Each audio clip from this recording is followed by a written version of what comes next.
الحمدللہ رب العالمین والصلاة والسلام علی سید الانبیاء والمرسلین اما بعد فاعوذ باللہ من الشیطان الرجیم بسم اللہ الرحمن الرحیم۔ آج الحمدللہ عز وجل ایک نئے ایپیسوڈ کے ساتھ 14ویں پارے سے چند آیات کا ترجمہ اور تفسیر اس درس قرآن میں ہم سماعت کریں گے۔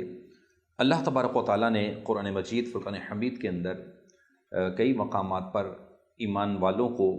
اور اسی طرح عام لوگوں کو بھی، جس میں غیر مسلم بھی شامل ہیں، دعوت حق دی اور ان کو اللہ اور اس کے رسول کے احکامات کی طرف تنبیہات ارشاد فرمائیں۔ تو قرآن مجید فرقان حمید کے اگر ہم نزول کی بات کرتے ہیں تو سورہ حجر سے پچھلی سورہ مبارکہ کے اندر جو ایک آیت مبارکہ ہے، ہم یہاں سے آج اس درس قرآن کا آغاز کرتے ہیں۔ اللہ ارشاد فرماتا ہے ھذا بلاغ للناس وَلِيُنذَرُوا بِهِ وَلِيَعْلَمُوا أَنَّمَا هُوَ إِلَٰهٌ وَاحِدٌ وَلِيَذَّكَّرَ أُولُو الْأَلْبَابِ۔ ارشاد باری تعالیٰ ہے کہ یہ لوگوں کے لیے تبلیغ ہے اور اس لیے کہ انہیں اس کے ذریعے ڈرایا جائے تاکہ وہ جان لیں کہ وہ ایک ہی معبود ہے اور تاکہ عقل والے نصیحت حاصل کریں۔ اب یہاں اس آیت مبارکہ میں اور اس سے ابتدا کرنے کا مطلب یہ ہے کہ نزول قرآن کی حکمتوں کو بھی اس آیت مبارکہ میں بیان کیا گیا۔ نزول قرآن کی جو ہے وہ یہاں پر 4 حکمتیں بیان کی گئی۔ ایک حکمت نزول قرآن کی یہ ہے کہ لوگوں کے لیے قرآن مجید فرقان حمید تبلیغ ہے، لوگوں کے لیے راہ ہدایت ہے، اس کے اندر جو ہے وہ امر بالمعروف ہے، اس میں نہی عن المنکر ہے، اس میں جو ہے وہ خوشخبریاں ہیں، اس میں ڈر ہے۔ اور دوسری چیز جو بیان کی گئی، فرمایا کہ اس قرآن کے ذریعے سے اللہ تبارک و تعالیٰ ایسی خبریں دیتا ہے، ایسے واقعات اور چیزوں کو بیان فرماتا ہے کہ جس سے لوگوں کو ڈرایا گیا ہے۔ اسی طرح اس کے اندر اللہ تبارک و تعالیٰ نے معبود برحق ہونے کو بیان فرمایا ہے۔ اور اس قرآن کی چوتھی حکمت نزول قرآن کی کیا ہے کہ عقل والوں کے لیے قرآن میں بے شمار نصیحتیں موجود ہیں۔ تو قرآن نصیحت بھی ہے، قرآن وحدہ لا شریک کا ایک بہترین پیغام بھی ہے، قرآن تبلیغ بھی ہے، اور قرآن ایسا ہے کہ جس کے ذریعے سے لوگوں کو جب ڈرایا جاتا ہے تو وہ حق کو قبول بھی کرتے ہیں، اور خوشخبری جب سنائی جاتی ہے تو وہ جنت کی بشارتیں اور خوشخبریوں کے بعد ایمان کی طرف مضبوطی سے آ جاتے ہیں۔ اگلی آیت مبارکہ میں جہاں 14واں پارہ شروع ہوتا ہے ربما، تو اللہ تبارک و تعالیٰ یہاں ایک چیز کو بیان فرما رہا ہے کہ قیامت کے دن غیر مسلموں کی مسلمان ہونے کی آرزو ہوگی۔ وہ کہیں گے کہ کاش ہم مسلمان ہوتے، کاش ہمیں دنیا دوبارہ مل جاتی تو ہم جو ہے وہ ایمان کی حالت میں آتے۔ قرآن میں اور بھی کئی مقامات پر اس چیز کو بیان کیا گیا، اور اسپیشلی اس آیت کو ہم اگر پڑھیں تو فرمایا گیا ربما یود الذین کفروا لو کانوا مسلمین۔ ارشاد باری تعالیٰ ہے کہ غیر مسلم بہت آرزوئیں کریں گے کہ کاش وہ مسلمان ہوتے، ان کی تمنا ہوگی وہاں پر، لیکن وہ اس وقت کچھ نہیں کر سکیں گے۔ اور واقعتاً اب دنیا ہے، اب یہ دارالعمل ہے، یہاں پر وہ جگہ ہے، وہ مقام ہے کہ غیر مسلم بھی اگر قرآن کو اچھے انداز سے پڑھ لیں تو قرآن کے نزول کی جو 4 حکمتیں بیان کی گئیں اس میں سے ایک حکمت یہ ہے کہ عقل والوں کے لیے نصیحت ہے۔ کتنے لوگوں کو آپ دیکھتے ہیں ایسے کہ جو ساری عمر غیر مسلم رہے اور بڑے بڑے پروفیسر ہیں، ڈاکٹرز ہیں۔ پچھلے دنوں میں ابھی ایک غیر مسلم پروفیسر کے متعلق ایک نیوز چل رہی تھی کہ وہ اسلام لا چکا۔ تو اللہ تعالیٰ عز و جل عقل والوں کو جب ان کو ایک نصیحت اثر کرتی ہے، قرآن کی آیات، احادیث اور دین کی فہم ان کو مل جاتا ہے، تو پھر وہ اپنے مذہب سے وہ اسلام کی طرف مکمل طور پر آ جاتے ہیں اور وہ پکے مسلمان، کامل ایمان والے بن جاتے ہیں۔ اور ایمان والے جو بن جاتے ہیں، یقیناً اسلام امن کا ایک مذہب ہے اور بہت ہی پیارا دین اسلام جو ہے وہ مذہب ہے۔ اس کو اللہ تبارک و تعالیٰ نے بھی پسند فرمایا، اور دین اسلام کو بطور دین سب سے کامل، اکمل اور پسندیدہ دین رب کائنات نے ارشاد فرمایا ہے۔ اور قرآن مجید فرقان حمید کی اسی سورہ حجر کے اندر اس کی حفاظت کی ذمہ داری بھی اللہ تعالیٰ عز و جل نے اپنے ذمہ کرم پر رکھی ہے، اور اس کو رب کریم نے اس انداز میں بیان فرمایا انا نحن نزلنا الذکر وانا لہ لحافظون۔ فرمایا کہ بے شک ہم نے اس قرآن کو نازل کیا ہے اور بے شک ہم خود اس کی حفاظت کرنے والے ہیں۔ مفسرین نے یہاں پر بہت پیاری گفتگو فرمائی۔ فرمایا قرآن کریم کی یہ حفاظت کئی طرح سے ہے۔ نمبر 1، قرآن کریم کو معجزہ کے طور پر نازل کیا گیا کہ بشر کا کلام اس میں مل ہی نہیں سکتا۔ قرآن ایک خاص معجزہ ہے، کوئی بھی دنیا کا شخص اس طرح کی عربی کلام بنانے کی کوشش کرے تو اس میں مکس نہیں ہو سکتا، اور رب اس کو ہونے بھی نہیں دے گا۔ دوسری چیز، اس کو معارضے اور مقابلے سے محفوظ کیا گیا کہ کوئی اس کی مثل نہیں لا سکتا۔ قرآن نے خود فرما دیا کہ اگر تم اس کی مثل لا سکتے ہو تو لے کر آؤ، لیکن کوئی بھی نہیں لا سکتا، نہ لا سکے گا۔ قیامت تک اس پر کوششیں ہوتی رہیں گی، معاملات ہوتے رہیں گے، لوگ اختلاط کی کوشش کریں گے، لوگ اس طرح کی چیزوں پر اپنے تئیں کوششیں کرتے رہیں گے، لیکن رب کائنات اس میں کوئی اختلاط نہیں ہونے دے گا۔ اور تیسری چیز، ساری مخلوق کو اسے معدوم کرنے سے عاجز کر دیا کہ جو غیر مسلم ہیں وہ شدید عداوت کے باوجود بھی اس مقدس کتاب کو معدوم نہیں کر سکتے، وہ اس کو معدوم کرنے سے عاجز ہیں۔ تو پتہ چلا کہ قرآن مجید فرقان حمید کی حفاظت کا رب نے جو ذمہ لیا ہے اس کی مختلف صورتیں ہیں کہ قرآن مجید فرقان حمید یہ حفاظ کے دلوں میں رہے گا، علماء کے سینوں میں رہے گا۔ قرآن مجید فرقان حمید کتابی شکل میں رہے گا۔ جب بھی کسی بھی صورت کے اندر کسی بھی طریقے سے اس قرآن میں کسی نے کچھ تحریف کرنے کی کوشش کی، اس میں کچھ چیزوں کے رد و بدل کی کوشش کی، تو وہ سامنے آ جائے گی۔ تو یہ بھی ایک صورت موجود ہے۔ اللہ تبارک و تعالیٰ عز و جل نے اگلی آیات کے اندر جن چیزوں کا بیان فرمایا ہے، فرمایا کہ ہم نے حضرت آدم علیہ السلام سے لے کر رسول اللہ صلی اللہ علیہ وسلم آخری نبی احمد مجتبیٰ صلی اللہ علیہ وسلم تک انبیاء بھیجے، اور ان نبیوں کو جب رب کریم بھیجتا رہا تو غیر مسلم جو ان کے نافرمان ہوئے، جو انبیاء کے نافرمان ٹھہرے، انہوں نے اپنے نبی پر ایمان نہ لائے، یا معاذ اللہ انبیاء کے خلاف آئے، تو انہوں نے کیا کیا معاملات کیے۔ قرآن اس کو یوں بیان فرماتا ہے وَلَقَدْ أَرْسَلْنَا مِن قَبْلِكَ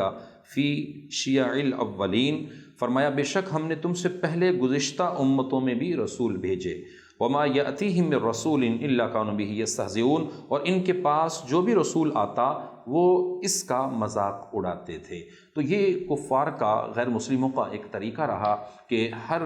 دور کے اندر جب بھی اللہ تعالیٰ عز و جل کے نبی آتے تو وہ انبیاء علیہم السلام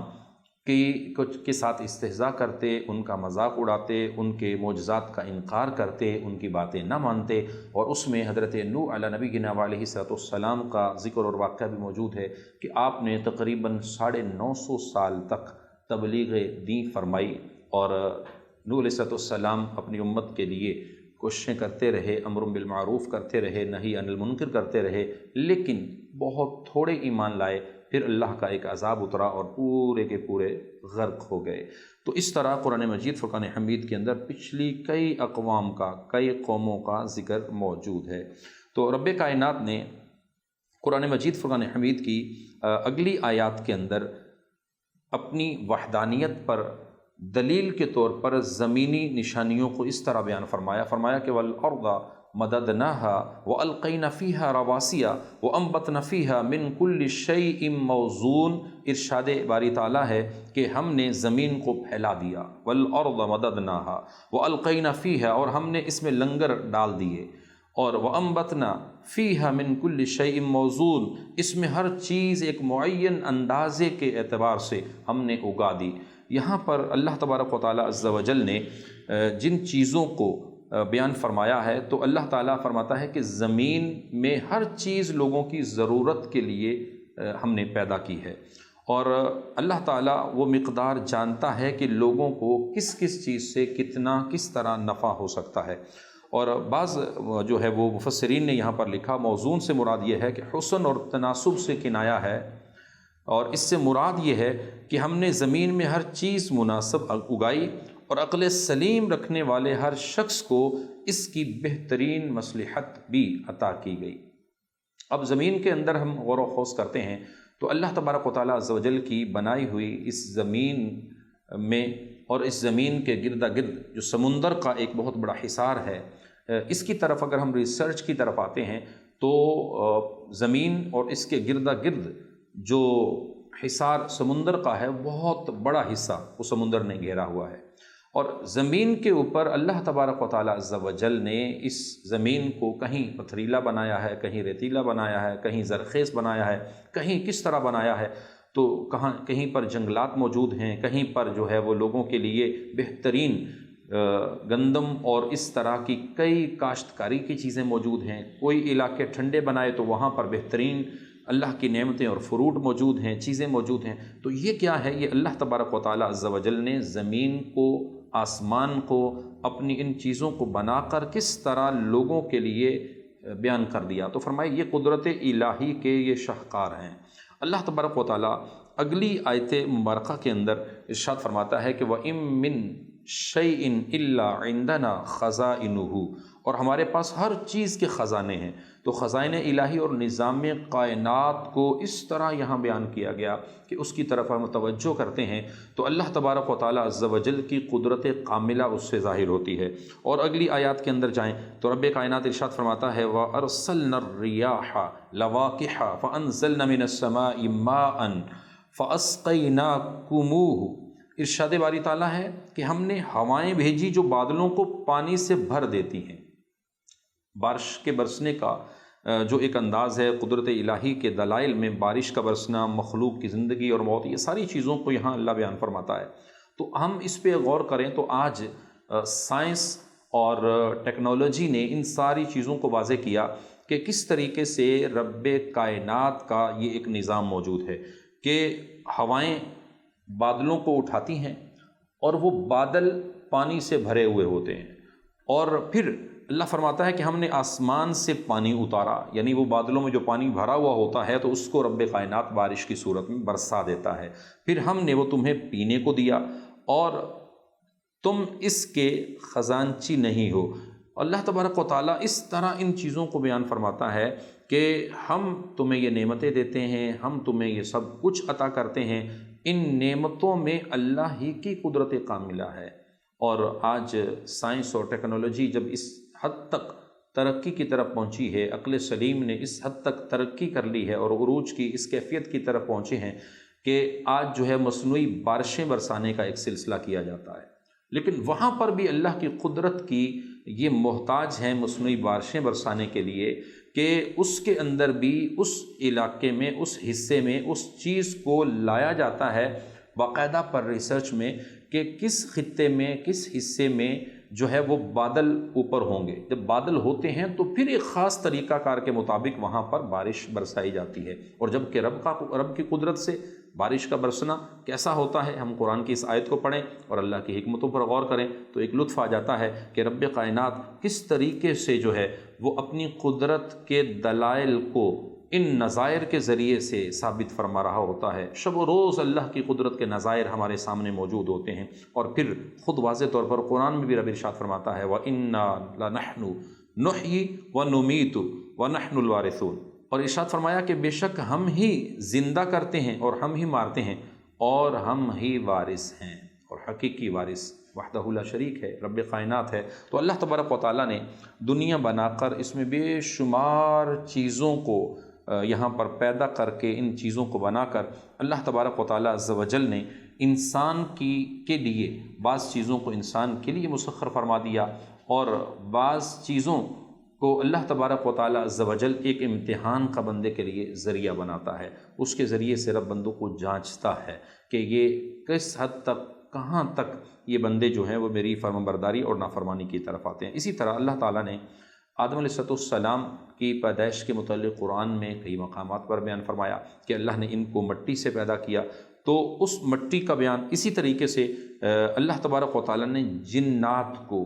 جن کو، سورہ جن قرآن میں ایک پوری موجود ہے لیکن مختلف مقامات پر ان کا ذکر ویسے موجود ہے، جس طرح سورہ حجر میں اللہ ارشاد فرماتا ہے وَالْجَانَ خَلَقْنَاهُ مِن قَبْلُ مِن نَارِ السَّمُومِ، فرمایا ہم نے اس سے پہلے جن کو بغیر دھوئیں والی آگ سے پیدا کیا۔ تو جنات کی پیدائش کو رب کائنات نے، جنات کو جو پیدا کیا ہے وہ آگ سے بنایا، اس کی تخلیق آگ سے ہے، اور اسی طریقے سے حضرت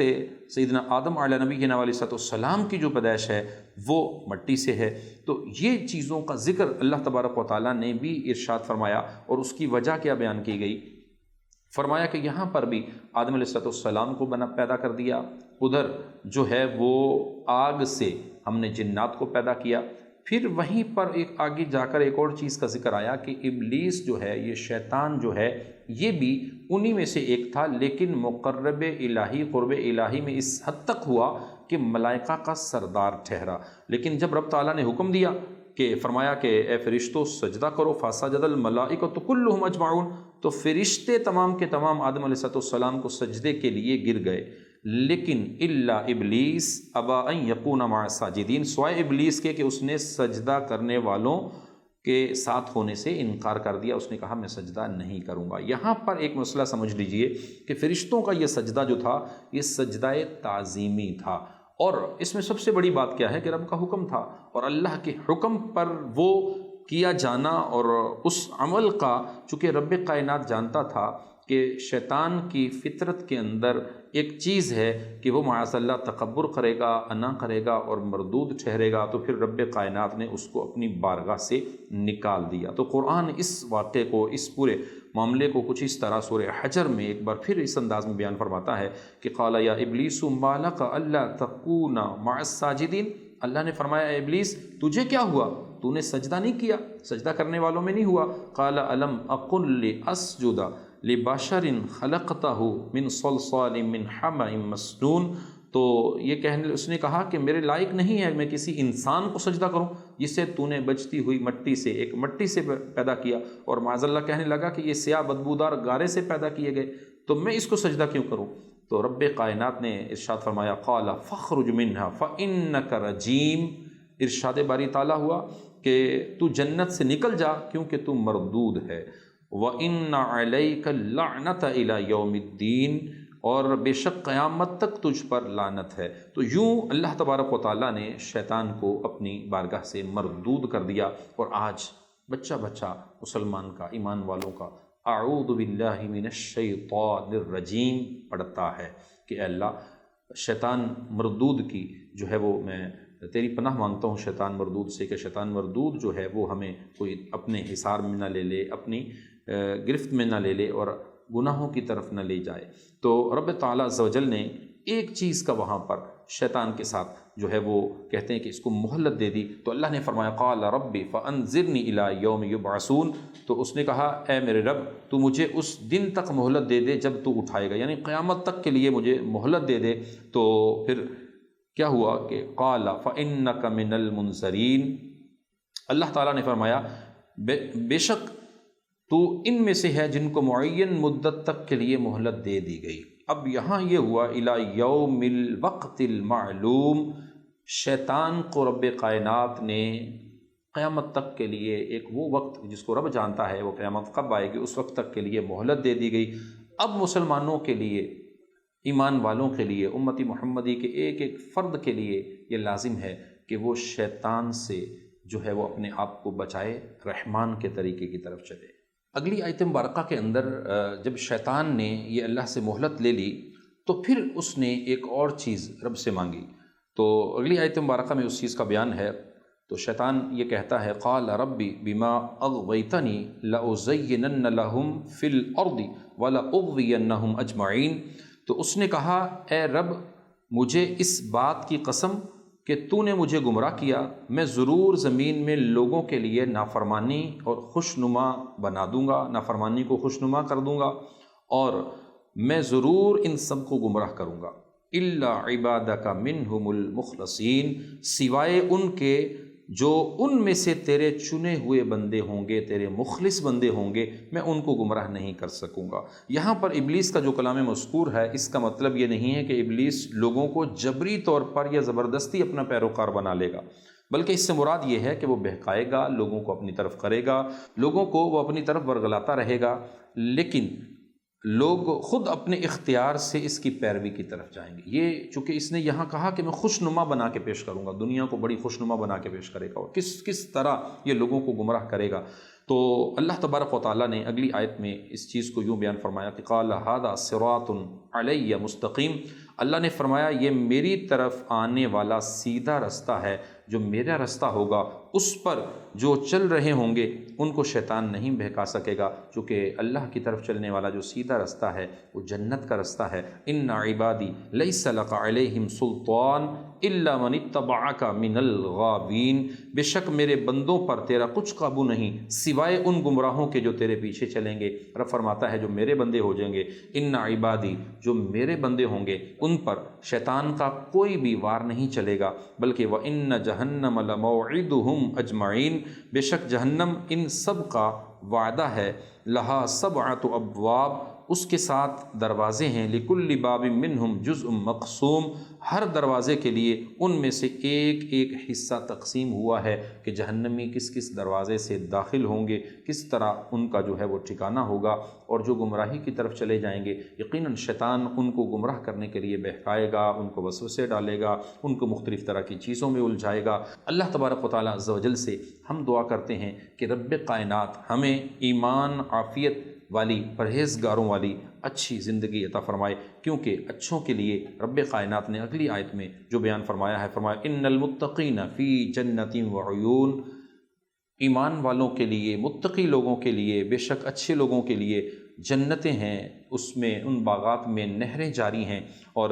یہاں پر مفسرین نے جو ارشاد فرمایا ہر قسم کے گناہوں سے بچنے والا شخص جو ہوتا ہے وہ گناہگار اور متقی شخص ہے۔ اس کی فضیلت یہ بیان کی گئی کہ اللہ تعالیٰ اپنے فضل و رحمت سے کسی کی شفاعت وغیرہ کے صدقے سے اس شخص کو بخش دے گا، اور جو گناہگار مسلمانوں کا معاملہ ہے اللہ کی مشیت پر موقوف ہے، چاہے تو رب کائنات اس کو بخش دے اور چاہے تو اس کو ایک عذاب میں مبتلا کرے۔ اور اللہ تبارک و تعالیٰ سے ہمیں یہ دعا کرتے رہنا چاہیے کہ یا اللہ تو ہمیں متقی لوگوں میں جگہ عطا فرمانا۔ ادخلوها بسلام آمنین، حکم ہوگا کہ ان میں سلامتی کے ساتھ، امن و امان کے ساتھ داخل ہو جا۔ وَنَزَعْنَا مَا فِي صُدُورِهِم مِّن غِلٍّ